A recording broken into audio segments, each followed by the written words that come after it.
মুহররম মাসের আমরা যে 10 তারিখে রোজা রাখি, আশুরার রোজা, এই রোজা রাখার উদ্দেশ্য কি এ সম্পর্কে আব্দুল্লাহ ইবনে আব্বাস রাদিয়াল্লাহু তাআলা আনহু থেকে হাদিস বর্ণিত রয়েছে। তিনি বলেন যে আল্লাহর রাসূল সাল্লাল্লাহু আলাইহি ওয়াসাল্লাম তিনি মদিনায় হিজরত করে এলেন এবং ইহুদিদেরকে দেখলেন যে আশুরার দিন তারা সিয়াম রাখছে, রোজা রাখছে।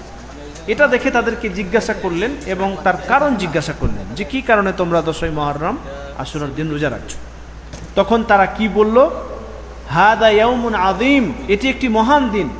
আনজাল্লাহু ফীহি মূসা ওয়া কওমাহু, এই দিন আল্লাহ সুবহানাহু ওয়া তাআলা তিনি মূসা আলাইহিস সালাতু ওয়াস সালামকে এবং তার সম্প্রদায়কে নাজাত দিয়েছিলেন, পরিত্রাণ দিয়েছিলেন। ওয়া গাররাকা ফিরআউনা ওয়া কওমাহু, এবং ফিরআউনকে এবং তার সম্প্রদায়কে, পাপিষ্ঠ ফিরআউনকে এবং তার সম্প্রদায়কে সমুদ্রে ডুবিয়ে মেরে দিয়েছিলেন আল্লাহ সুবহানাহু ওয়া তাআলা, এবং তাদের হাত থেকে মূসা আলাইহিস সালাতু ওয়াস সালাম এবং তার সম্প্রদায়কে নাজাত দিয়েছিলেন, পরিত্রাণ দিয়েছিলেন। ফাসামাহু মূসা শুকরান, মূসা আলাইহিস সালাতু ওয়াস সালাম তিনি শুকরিয়া হিসাবে এই দিন রোজা রেখেছিলেন। ফানাহনু নাসুমুহু, ইহুদিরা বলল যে আমরাও সেজন্য রোজা রাখি।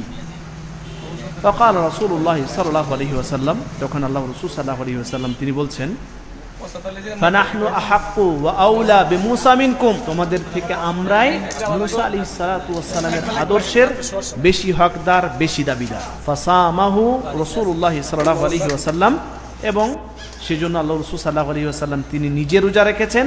ওয়া আমারা বিসিয়ামিহি, এবং রোজা রাখার আদেশ দিয়েছেন।